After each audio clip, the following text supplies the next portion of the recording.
10, 9, ignition sequence start. 6.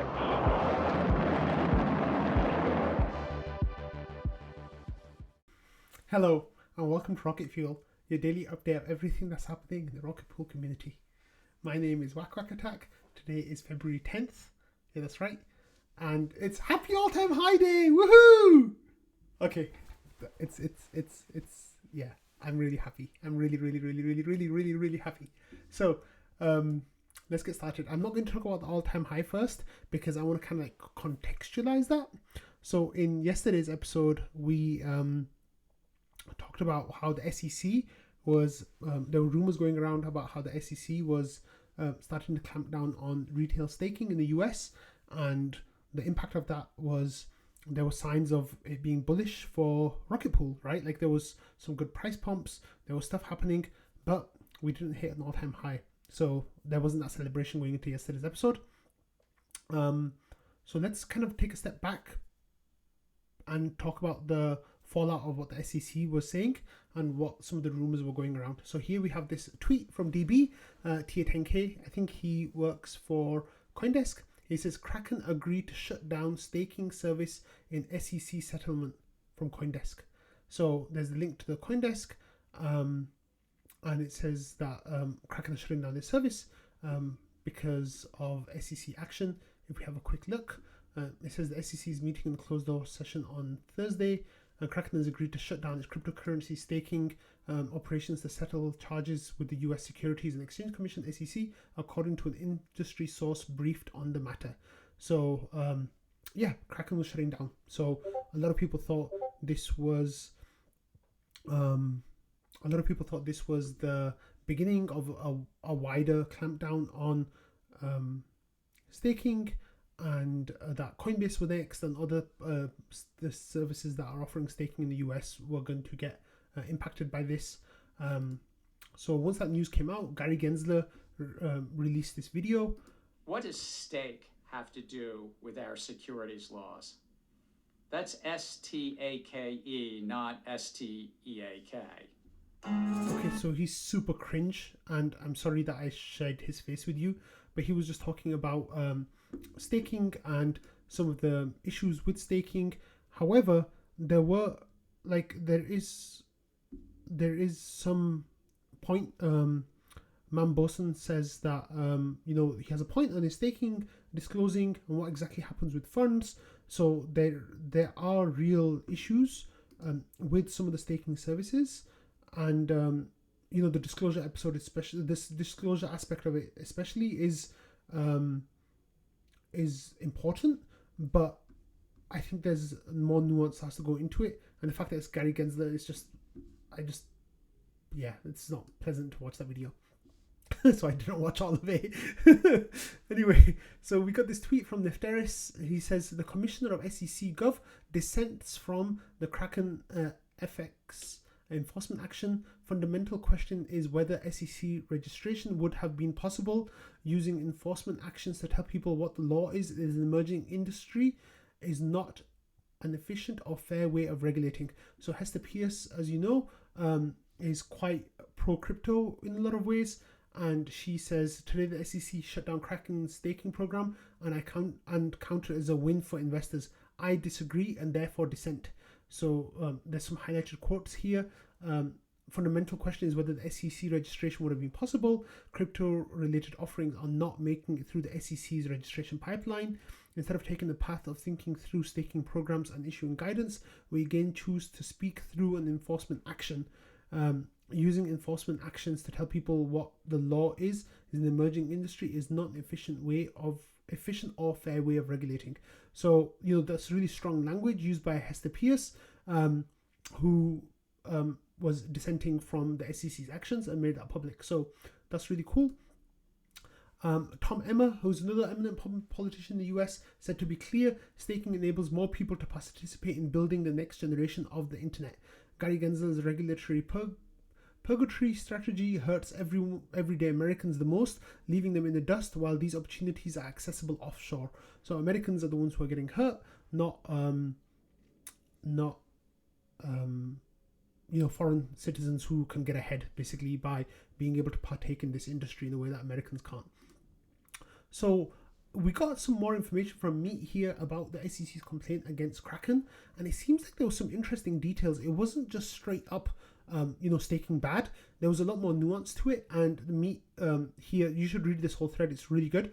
Gave some good information. He says the SEC's complaint against Kraken, alleging that its staking program is a legal offer and sale of securities, is available here, and then gives the information. And then the Meet's giving highlights, saying the key argument is in the complaint is that staking service and pooling of staking assets provides for advantages and increased returns relative to those that customers could achieve on their own, which inherently differentiates staking via Kraken from staking independently. So that already is distinguishing staking independently and staking via Kraken. So it might paint one as positive and one as negative. And Meet says, first, the service makes staking passive to participants rather than affirmative action taken by them to stake the tokens themselves. And then goes on to say, second, pooling tokens with other program participants provides additional advantages not available to the individual, including improving the chance of validating a block and earning additional fees. This sounds a little bit like the smoothing pool that Rocket Pool offers. So that's going to be interesting to see how that works. And then goes on to say, while on-chain staking yields returns determined via software and code, the yields to participants in the staking program, while dependent in part on the software, is ultimately dictated by Kraken, and the determinations were opaque. Kraken pays out returns on a set schedule, whereas staking individually does not follow a set schedule. Staking via Kraken was generally liquid and not bound by cool-off or unbounding periods, which are applied to on-chain stakers. In fact, not all token deposited into the program was staked. So there's definitely a lot of comments that are coming up in this thread that kind of make it what Kraken was doing was kind of not usual. And then Meet concludes the thread by saying, in my opinion, the two biggest killers here were the opacity of Kraken's process for determining payouts and making payouts on their own schedule, holding back a liquid bucket of tokens, i.e. directing use of the funds themselves. Ultimately, this can provide a sort of roadmap as to what to avoid going forward, along with potential hints that perhaps LSDs may just make it. My inclination is that the SEC is going to go after LSDs. It will be under a theory other than Howey. So the Howey test probably doesn't apply to LSDs, which this is really, really great, right? I really like this thread by DC Investor that was released as well this morning.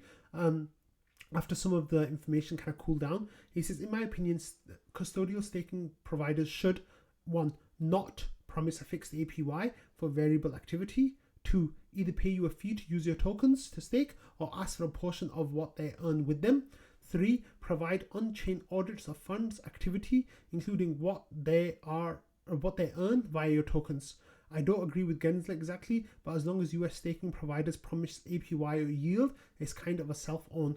Turn it into a proper, transparent business. Don't try to present it as a bank account or yielding product. Celsius, BlockFi, etc. show the pitfalls. E.g., this screen is a problem for Coinbase, and the screenshot saying interest earned, you're earning 4.2% APY. And then DC says Ethereum staking rewards should not be interest, in my opinion. Anyway, please just fix this stuff, provide the disclosures, and show some good faith before you guys are hit next. It might not be enough, but it'll be something. And then CoNFT says, point 4, be transparent about the fee structure, risks, rewards, and security protocol. Always keep your funds safe and secure. And DC Investor says implied in my points, but yeah, so I just thought I'd add those as well. So the staking environment, the big hit that we got over the last couple of days, it seems like it's not as bad as it might have been. And what we can see instead is that this is targeted towards a specific actor and not even maybe generalizable to all actors. So yeah.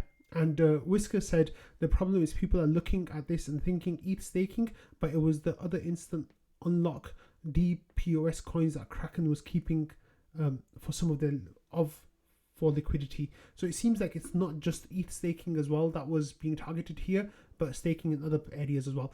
So this I really feel like the markets kind of understood what was happening. And first of all, there were a couple of things they realized. One, that this is not quite easily generalizable. However, centralized systems are going to have to take precautions to repackage their products if they want to be SEC. I don't want to say compliant because there's no regulation in place, right? Like SEC hasn't given any guidelines, but like in good faith, I guess, like the way DC said, like try to present is good faith, and then that might help towards some of the way. And the second thing is that LSDs are definitely going to be the winners here, like Hal Press said in his tweet yesterday, and that includes Rocket Pool and others that are sufficiently decentralized. So the market took this information, it digested it, and what did the market decide? Well, the market decided that, actually, let me show you. The market decided this. Let me just change the time view. Yeah, the market decided that yesterday we were going to begin the day at $40, and everything was looking kind of good when I was recording. Like things were looking good, but then no, actually, yeah, it began the day a little bit around $40, yeah, and then it just went on a tear all the way up to $56.60. So at one point, I think it had over a 20% gain on the day, and the ratio was doing wonderful things. So we pumped to all-time highs against ETH on the ratio. We'll talk about that in a little bit. And we almost got to a new all-time high on the US dollar pair as well against the US dollar. So it was tremendous. Like watching this happening in real time was absolutely magical. It was so much fun being in trading and just talking to people about it. It was fantastic. So let's talk about what happened. Yesterday afternoon, just after I released the episode, we got a new all-time high on the ratio, which was really beautiful to see. And people like, here we go, and what's going on? Like, this is great. And I said all-time high. Yes, effing yes. So like that's what we were waiting for, right? We've been waiting for a few weeks for a new ETH ratio all-time high. We got on the Binance listing day, but we've not been near it since. Basically, we've been hovering a good 15-20% down from it since then. So we got a new all-time high in the afternoon, and then later on, a few hours later, we got it kept pushing up. Price kept pushing up, and it looked like we peaked at around $53, and a ratio of 0.34. However, that wasn't all of it. Let me actually take you to the ping server where I was having a lot of fun last night. Okay, so then I started counting the all-time highs as they were coming in, because of course I'm the keeper of the all-time high. So we got 0.3317, and then 20 minutes later 0.3407, and then 349, and then 3503, 3552, and then finally at around 10 past 8 p.m. Eastern time, we got all-time high at 0.03581. So that's where we peaked, and that's what the all-time high ratio is at this moment in time. It was glorious, absolutely beautiful and glorious. We just would not stop going, and it was magical. So then what happened during that pump? Rocket Pool reached over $1 billion as the market cap for the RPL token. Of course, we hit over $1 billion for the total value locked for the protocol, like last week. But RPL hit an all-time high, and an all-time high position on CoinGecko. It hit top 50. Right now we're not quite there. We've come down a little bit. We're at number 54 now, but it's been amazing. Like just how much we moved in the last month, all the way up to 50. Basically, that's where we peaked, right around Flow and Aave and Theta Network and Frax and Tezos, and these are very well established crypto projects. And we're really getting up there now with the well-known projects, which is amazing. Really, really wonderful to see. Absolutely fantastic. It was really, really great. So one of the things that happened because of that is we pumped so much, right? There was very, very little liquidity left on Uniswap version 3. In fact, there was only 13,047 RPL left in liquidity on the upside.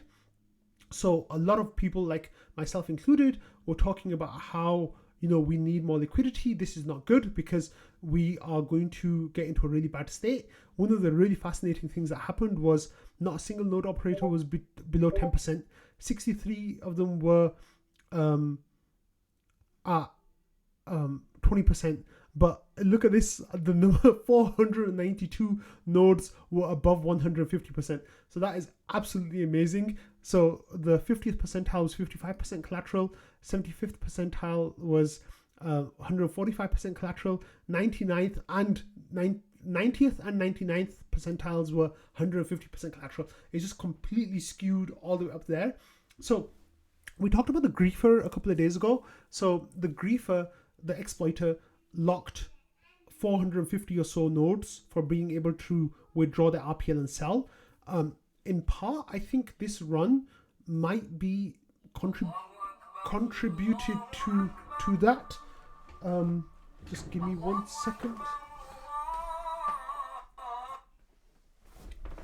Sorry about that.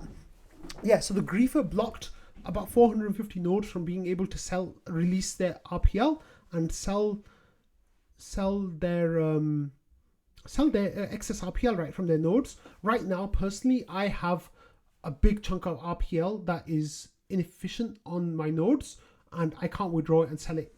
So not that I would of course sell it, I'm just saying, I'm just using myself as an example. About 20% of my RPL now is on nodes that is not efficient. So that is like amazing and terrible in a sense, because of course, we want people to have access to their RPL and their collateral. But what has happened is that sell pressure that might have been there has been completely removed and people can't sell. So that's one of the reasons why the price was finding so little resistance on the upside, because as it was being bought up, there was just fewer and fewer RPL left on the open market for us to buy into, right? For people to sell into. So that was that's one of the reasons I think that was one of the things that was happening. And like, if you see, the total effective staked now has collapsed from over 7 million, I think, or 8 million even, like a while ago, down to 5.5 million. So there's millions of, I think nearly 2 million RPL now that's locked on nodes that can't be unstaked and sold. So that will definitely be interesting going into the fix and then that RPL becoming available. I'm wondering how much of that will be sold. So that's something to keep an eye on for sure. Okay, so one of the things that did happen is, we were desperate for liquidity on the upside because prices were just going kind of parabolic. So Thomas shared this post saying Marcy's wall is up 100,000 RPL from 0.035 to 0.045. So this was fantastic because we really need that buffer. I think what would have been great was if we had an ETH and RPL wall set up where the range was somewhere from 0.03 to 0.04 maybe. However, Marcy, I talked to him, and I hope you don't mind me making this public. He didn't have ETH liquid to set up a wall like that, so he wasn't able to do that. So he just set up an RPL single-sided wall, which means that as the price goes up into those prices, into those amounts, then he will be selling off 100,000 RPL tokens. So looking for Al says, why don't you want us to pump? I think honestly that if we did that, not having that wall would have been way unhealthier than having that wall. D2 says class act at Marceau. Thomas says I didn't even do it, and Joe says Marceau in particular has good reason to make a wall. That is a classy way of doing it, to be honest, and I totally agree with that. And I think like this was done in a really smart way. And Thomas says Marceau put up this wall. I think it's a win for us and a win for him. It's a win-win for everyone. So yeah, that was really, really great that that we have that wall now. However, we currently are outside of that wall, so that is not ideal. But once we climb up on the ratio again to get close to the all-time high, then we'll have a little bit more resistance in climbing, which I think is really important to have. So yeah. Okay, so this is what the wall is looking like right now. So as you can see, we have quite thin liquidity on the downside. It's not going to crash completely, but there's limited amounts that we can RPL that can be bought on the downside. On the upside, however, sold RPL sold on the downside. However, on the upside, we've got some really we've got a really nice wall there now that can definitely buffer us into the next few months. I honestly think that we'll eat through this in going into Atlas. I think, it's not financial advice, obviously, but I think we will eat through this wall going into Atlas and the period around it, and that's going to be extremely wonderful for all of us. So yeah, I'm really happy to see that. And we can get a good idea now of what liquidity looks like. So Rocket Scan shared this. It says 100,000 RPL, 5.5 million in liquidity added to the ETH RPL 0.3% Uniswap version 3 pool. The range is 0.35 to 0.45, and then you can see what it looks like. So on the downside, we've got this smooth but not much ETH liquidity. It's about 1,200, 1,300 liquidity in total. 1,241. On the upside, now we have 107,000 ETH liquidity, which is what we need. Hopefully, going into this bullish period, because it's so important that we go up organically, right? And this will help us do that. So, as I said, I am the keeper of the all-time high.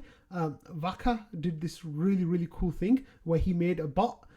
So it's the all-time high bot. So it's new all-time high, and then there's a number. So basically what I do is I put in a command /ATH, and then I put in the price of what the all-time high is. And then whenever someone calls the all-time high bot, then it will give this number. It will give this number. And since I'm the keeper of it, I think Shifrin tried to activate the bot, and it didn't work because Shifrin's not the keeper of the bot, right? I'm the keeper of the bot. So Vaka, thank you so much for making that. I said I love you. I love you. It's such a cool bot. I think we're going to have so much fun as a community working with this bot. My only idea is whether we should add a price for US dollar in there. I'm not sure. Maybe we can talk about it and figure it out. At the moment, the canonical all-time high is $59 and something cents. I think like 50 or 60 cents. Whether we're going to start adding that to it or not, I'm not sure, but that might be interesting to see as well. But see if we can do that, because I think that will give everyone a nice idea of where we stand. But all-time high days are the best days. So happy all-time high days to all of you. It's a really, really good day, and I'm really happy. So yeah. So it was Octopus Party. So one of the other things that was happening here is this is the RPL versus Lido chart. So as you can see, like in 2021, it was really dark time for RPL. We were really low on the ratio. And then going into 2022, we've had a few really bullish periods against Lido. One of them kind of coincided with the issues Lido was having with 3AC and like the collapse of their peg. That's when we kind of hit our all-time high ratio against Lido, and then it's kind of been an oscillator where it goes up and down and up and down. But now I really feel like this trend that's happening right now is in a slightly more sustained way. In January, Lido kind of moved up faster than us, but we're definitely catching up and taking up from that now. I wouldn't be surprised if we're putting in new all-time highs against Lido in the next 2 months. In fact, I think we're going to go above that all-time high and strongly exceed it. But of course, as always, this is not financial advice. Please do your own research. This is just my speculation. I'm not intending for you to trade on that. Okay, so moving on now. Yesterday there was a chit chat, and in the chit chat, a few community members were talking about how you'll basically be getting 14% commission instead of 15% commission on LEB 8s. However, you will be getting 14% commission on a lot more ETH from the protocol than you are right now. So, okay, right now, the way we stand is if you put in 16 ETH of your own, that's node operator ETH, you are getting 16 ETH from the protocol. And on that 16 ETH, you are getting 15% commission. However, with LEB 8s, Jasper says no one is pricing in that LEB 8s with Rocket Pool is an effective 42% commission for node operators without hurting our ETH holders. In fact, not only does it not hurt our ETH holders, it's actually better for our ETH holders because it will bring down their overall commission. It says insufficiently bullish soon, and he tags Ken Smith in there. And Ken says it's literally been sitting right in front of our eyes the whole time and no one has picked up on it. That's not quite true because Valdorf has been talking about that quite a lot. He says we're making our way into the light. The process is slow and bumpy. And then people there's this conversation goes on. this really is applicable for people who already have the RPL. If you are a person who does not have RPL and you are going to have to swap some of your ETH into RPL in order to start LEB8s, your overall increase in commission is going to be around 10%, I think 9%, something like that. However, if you have RPL and you're converting your mini pool 16s into LEB8s, your commission is going to be absolutely beautiful to see. Like, it's going to be tremendous. And we really haven't crunched the numbers yet, but once those numbers get crunched and like people start seeing just how much their rewards are going to go up, I think it's going to be really magical. Really, really, really magical. So I'm here for that. Like, I'm totally excited to get more rewards, and I think it's going to be good for everyone. So good stuff. Okay, so last night, once we'd already hit the all-time high, the price is kind of like slowly trending downwards. Joe says, all right guys, now that things have calmed down a bit, I have an update. So you remember a while back I said in Atlas we have a fancy new setup that allows a new setup thanks to Kane, that we can just like get a snapshot of the entire state of Rocket Pool really fast and use that for tree gen and whatnot. Well, one of the side effects of Atlas is that the chain doesn't record the network's total effective RPL stake anymore. It doesn't need to. Good. That means no more can't stake deposit network not in consensus. Bad. That means you don't know your expected monthly rewards unless you calculate it off chain. So I'm changing the way Node works. It says instead of spam querying the ELBN for stuff every time, execution layer, it wants to do its duties and report to Grafana. It's just going to get this snapshot once each round to do literally everything from that snapshot instead. This should noticeably lower CPU load and boost attestation performance for people with a lot of mini pools and or low power machines. Read the Proteus. It also means Node can use the latest finalized block instead of the head of the chain. So if, God forbid, we ever hit non-finality, it will actually continue to do its job gracefully as if nothing happened. So yeah, that was like a really, really, really great development about how rewards will be calculated and how the system is gathering all that information. It's really exciting to see that that's working that way. Another thing that came out in the chit chat yesterday that was happening around all-time high prices, once things get exciting, people like to jump into a chit chat and just kind of talk, is Kane dropped a little bit of bread. I don't have a link to this because it wasn't recorded, obviously, that the consensus audit came back and there were no major bugs. So and people were talking a little bit more confidently about Atlas coming out before Shanghai, which I have iterated over and over and over again would be hugely, massively bullish for Rocket Pool. And like, in all honesty, I think it's kind of vital for Rocket Pool to like really hit the post-Shanghai period in a massive, like, thriving way. Yeah, I'm really happy to see all these things happening. Like, the team is doing like really, really great work, and I'm extremely excited about all of it. So yeah. Okay, next, another beautiful thing that's happening is yesterday I shared a tweet by Mark Zeller talking about how our ETH should be added to Aave soon, once it goes through governance. Well, the governance vote is taking place right now. As you can see on the top right of the screen, 336,783 Aave governance votes have voted yes for including our ETH, and then 0 votes voted no for our ETH. So this is extremely exciting. That the RPL, the ETH token will be added to Aave, which will allow lending and stuff. And with the E-mode stuff, it's going to be really, really, really cool. Like, it's going to be, yeah, this is what's going to drive our ETH and Rocket Pool into like the big boys, because we'll be able to absorb so much more our ETH from the market. Our TVL is going to explode. Our ETH token will become a top 50 staking token, a top 50 token by market cap, and I can't even imagine what it's going to do to the RPL price. So, not financial advice. Okay, yesterday we also had this Twitter space that took place with Vesper Finance and Rocket Pool.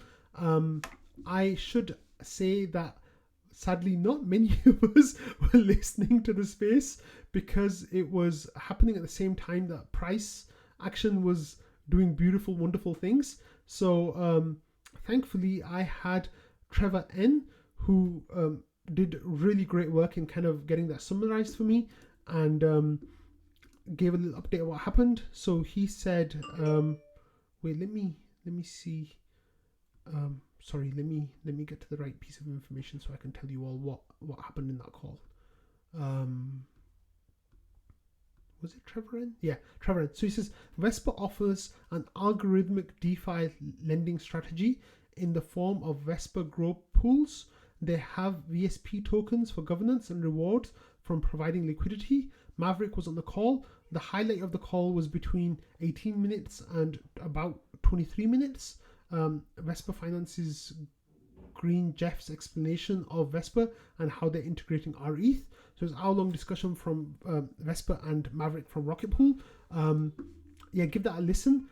Sadly, I think the numbers of listeners were slightly lower than what might have been if RPL wasn't doing the things RPL was doing. So yeah, that's really great. Next, we've got a little bit of a tease for something that's going to be happening at the Rocket Pool booth in Denver. So this is an idea that's kind of come up a few times before about something special at the booth. So it says power the Ethereum network with Rocket Pool. LCD or projected image of iPad screencast for the audience to view and cheer along. Rocket Pool or ETH logo photo back screen. Start with a new rider. iPad that connects to EcoFlow to show power generation usage. Flip to POAP dispenser for the rider. Flip to Grafana dashboard to see the attestation. Switch rider. So basically the idea is that a bicycle will be hooked up to a power generator. The people will come sit on the bicycle, power the generator, which will then power the EcoFlow, which will then power an orange Proteus node, and will attest on a node, right? Like you'll have a node there attesting away because of bicycle power. Now, bicycle power normally produces around 60 to 70 watts of power. The Proteus uses less than 10 watts. So a minute of cycling will give us maybe 5 or 6 minutes of power. So we'll definitely be able to keep the EcoFlow fully charged up, and people will be taking turns on the bicycle, charging it up and running the Proteus so it can power Ethereum, which is absolutely wonderful that this is happening. I think it's going to be a huge draw. It's going to be really exciting, and I'm going to definitely ride that bike. So yeah, people are really excited about that. I think it's going to be really fun, and there's a sneaky bike offer there, and MyTM says our Rocket Pool booth set up at ETH Denver, and Ken says something like that. So it's really exciting to see that. I think that booth is going to be so much fun, and like I've said over and over again, I'm probably going to spend like my whole weekend just hanging out at that booth and talking to everyone who's coming along and like wants to talk. Okay, so next we have this interesting thing that says just in Rocket Pool's RPL, Rocket Pool is one of the most used smart contracts among top 500 ETH whales in the last 24 hours. And then you can have a look at the top 500 whales and hold BBW to see. Oh no, that's fine. So I think this is really interesting that more whales are interacting with the Rocket Pool contracts. I'm not sure what it means basically going forward, but I'm hoping that more and more of them are either staking with Rocket Pool or swapping their ETH for our ETH. That would be really cool too. So I'm not sure what's going to happen with that, but definitely one to look out for. Anthony Sassano of the Daily Gwei got his Proteus. This is my Proteus device from Joe. Just got delivered. This bad boy contains a Rock 5B board that is ready to run solo Ethereum validators and Rocket Pool mini pools. You don't need powerful hardware to stake ETH. You can do it from tiny boxes like this. So he's literally holding it in his hand, and it's like this big. It's like the size of a big sandwich, basically.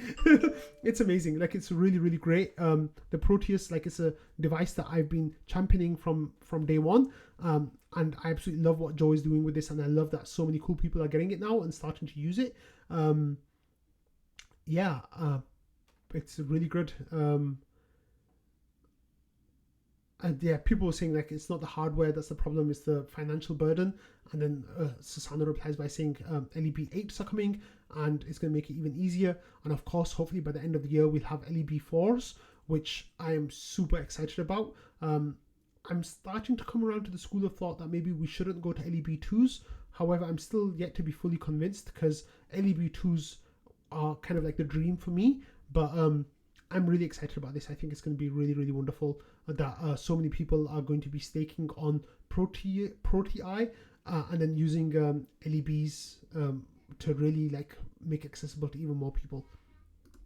Okay, next we have this raffle from Patricio. If you click on the raffle, I hope it loads. Please load page. I should have opened it beforehand. Patricio just dropped the link in trading. So if we have a look at the raffle, okay, it's not loaded yet. Oh, here we go. So it says POAP loves checks. So what's the raffle? It says to celebrate the launch of POAP checkout and everyone who's participated in helping us test the product, we're raffling off checks number 13,539.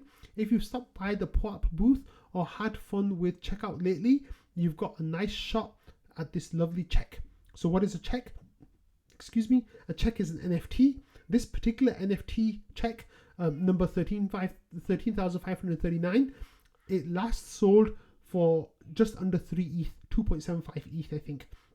So that is, a very valuable prize, about $4,000 in current value, or if you want to think in RPL terms, like over 200. No, not over 200 RPL. How many RPL is that now? About 100 RPL. Wow. That's really great. Okay, like the price of rocket pools has been doing wonderful things. So there's eligible POAPs. So if you've got the Ethereum mainnet merge supporter POAP, the Coinbase announces the rocket pool token, Toy Drive, Sam Bankman arrested, Anthony Sassano, welcome to the ODAO. There's a bunch of rocket pool ones. Then there's more as well. The RPL Binance listing. Hudson sets up a rocket pool node. Rocket pool hits 2,000 node contributors, and then there's the ENS one, and there's Blockathon, and then a bunch of them for visiting booths, POAP booths, and yeah. So currently there are 815 tickets have been submitted. Of those, I have eight of those tickets. So I've got a chance of basically 1 in 100. So yay! But there's going to be one happy person who's going to win this raffle, and it's nice that POAP are kind of giving back to people for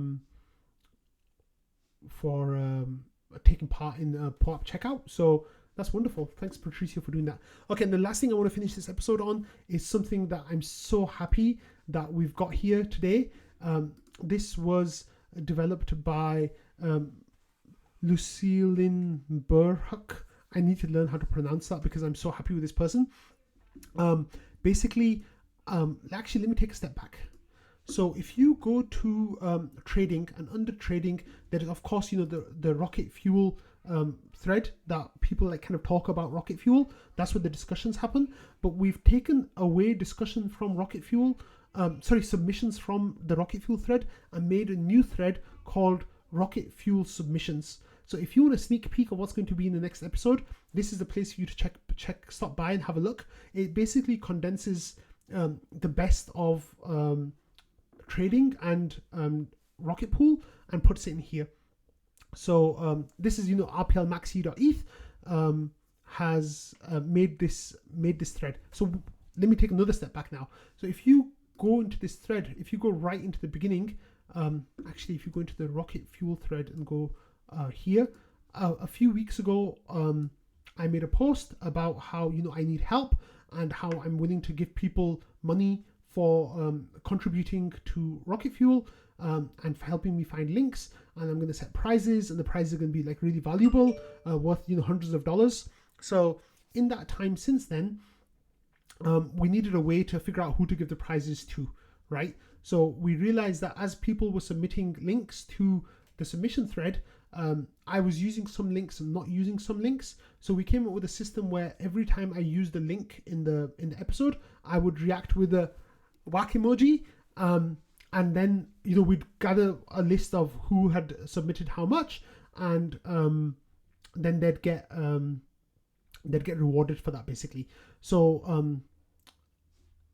yeah, so what happened is we got this leaderboard that got made, and here it says Wax Rocket Fuel featured leaderboard February 23, and it's got a list of the 33 people who have submitted links that have been featured in an episode. Sneaky Ninja Guy has had 15 links featured in an episode. Jasper the Friendly Ghost has had 11, and then lucilinburhuc has had 10, Shifrin 7, Kevster 6, Object 5, Vaka 5, Trevor N 5, Mao 3, Dondo 4. Good job, Dondo. You're getting a shout out in the episode. Fornax 4, and then basically Mighty M, who makes up the top 20, has had 1 link. So what's going to happen, I actually put this in the Rocket Fuel thread today, is that I want to change, now that the leaderboard is here, which is absolutely amazing, that, you know, this is going to require so much work. So this is absolutely fantastic. Like, I'm really proud of this. It's going to make things so great for the raffle.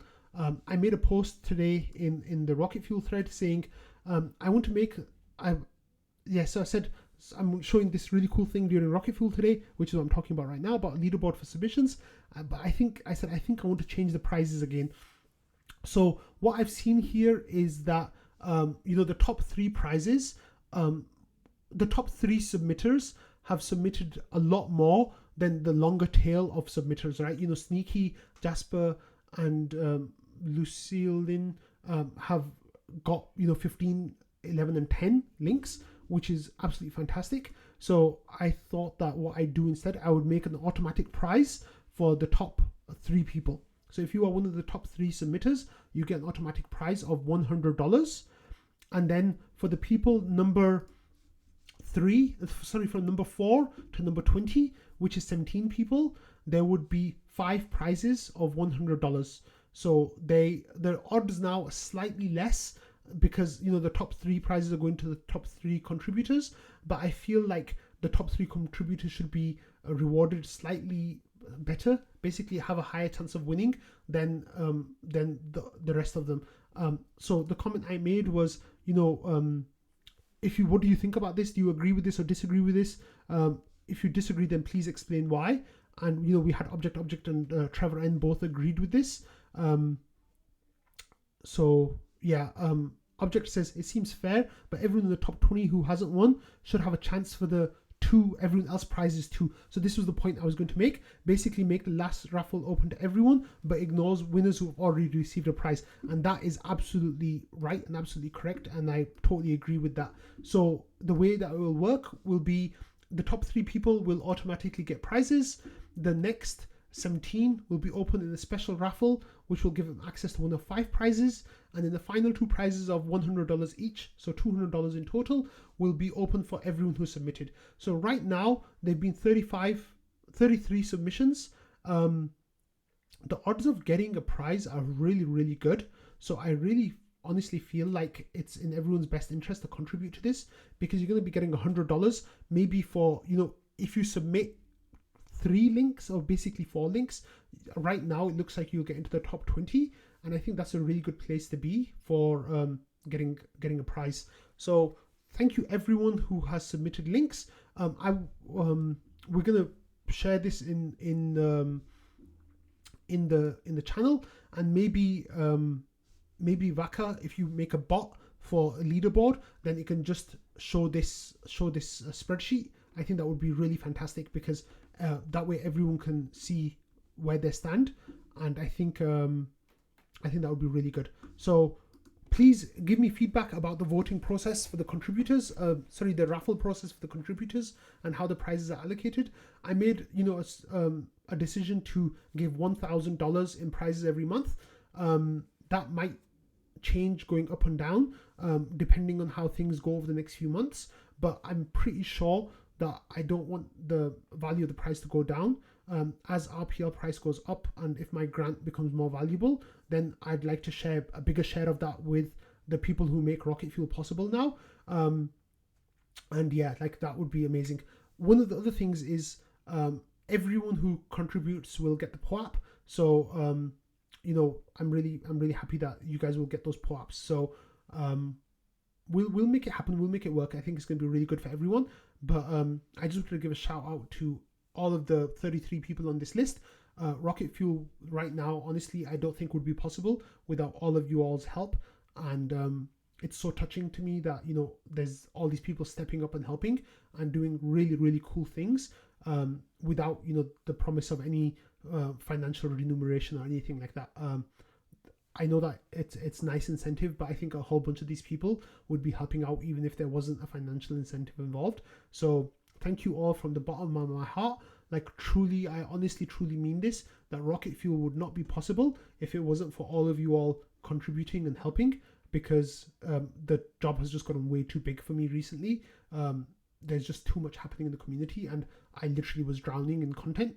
But now, like, this has given me a really great life raft, and the rewards that I get for making Rocket Fuel, I want to share with all of you all. So thank you so much to everyone who contributes, everyone who watches, everyone who like is just so supportive of Rocket Fuel.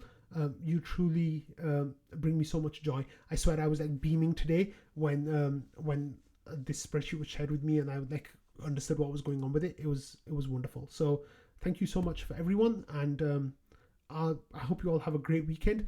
Here's hoping we see new all-time highs this weekend. I don't think we will. I think it might be another few days, maybe another few weeks before we break up to another level, I hope. But yeah, I'm just so happy right now. So thank you, everyone.